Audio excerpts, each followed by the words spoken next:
का नया साल।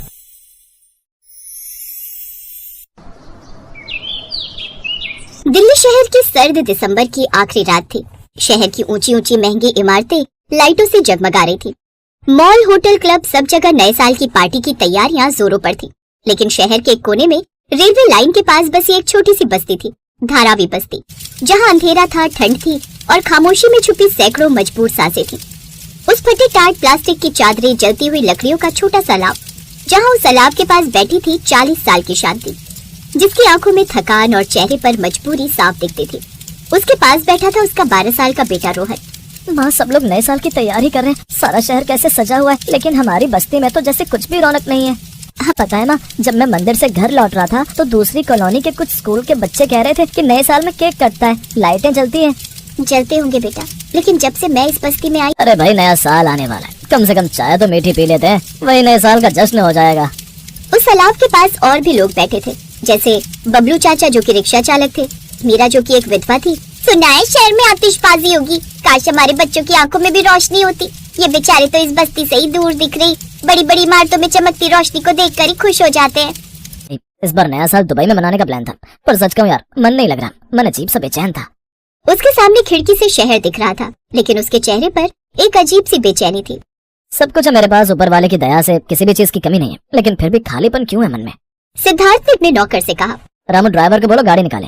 लेकिन मालिक, रात के 11:30 बज रहे हैं इस वक्त, आप जितना कहा उतना करो। जी मालिक। सूरज साहब ने काट नहीं देखती, वो तो बस अपना शिकार ढूंढती है। वैसे आप सब नया साल नहीं मना रहे, यहाँ क्या कर रहे हैं? हम गरीबों का क्या नया और क्या पुराना साल साहिब। ए बबलू, जा जल्दी जा और साहब के लिए कुर्सी ले आ। आप सब परेशान मत होइए, मैं यही ठीक हूँ। तभी सिद्धार्थ ने किसी को फोन किया। जल्दी से 100 गरम कंबल, अलग अलग तरह के पकवान, केक और नजर डाली, तेरा लाख लाख शुक्रिया। कुछ देर बाद वहाँ एक बड़ा ट्रक आया जिसमें सिद्धार्थ का मैनेजर था। वो सारा सामान साथ लेकर आया था। उसने एक एक कर सभी कंबल उस बस्ती के लोगों को बांटे। वो तो उन सबके लिए जैसे नए साल की पार्टी हो गई थी। फिर रात को घड़ी में 12 बजने वाले थे। सिद्धार्थ ने केक निकाली। अचानक एक पुलिस जीप तेज आवाज के साथ बस्ती के बाहर आकर रुकी। ये क्या हो रहा है यहाँ? एक कड़क आवाज गूंजी।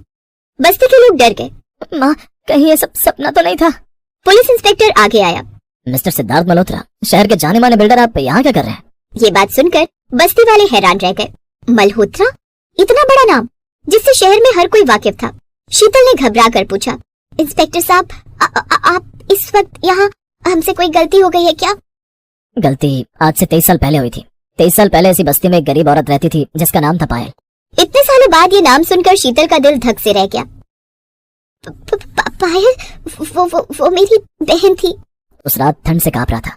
मेरी माँ ने अपनी आखिरी शॉल मुझे दे दी थी ताकि मैं ठंड से बच सकूं। फिर पूरी बस्ती में सिसकियां गूंज उठी। शीतल फूट फूट कर रो पड़ी। तुम मेरी बहन के बेटे हो। हाँ मौसी, उस रात मैंने कसम खाई थी, अगर जिंदा बचा तो किसी बस्ती का नया साल फिर कभी अंधेरे में नहीं बीतेगा। एक रात का था हम गरीबों का। नहीं, अब ये लड़ाई शुरू होगी। मैं सिद्धार्थ मल्होत्रा सबके सामने ऐलान करता हूँ, मैं अपनी माँ के नाम पर ये जमीन खरीदूंगा और ये कानूनी लड़ाई लड़ूंगा, और अगर जरूरत पड़ी तो मैं फिर से उसी बस्ती में रहूंगा। सच में नया साल आया है। हाँ बेटा, आज बस्ती ने डर से नहीं बल्कि हक से नया साल शुरू किया है। नया साल कपड़ों, पार्टी और शोर से नहीं, इंसानियत, प्यार और साथ से मनाया जाता है। अगर एक इंसान भी ठान ले तो कई जिंदगियां बदल सकती हैं।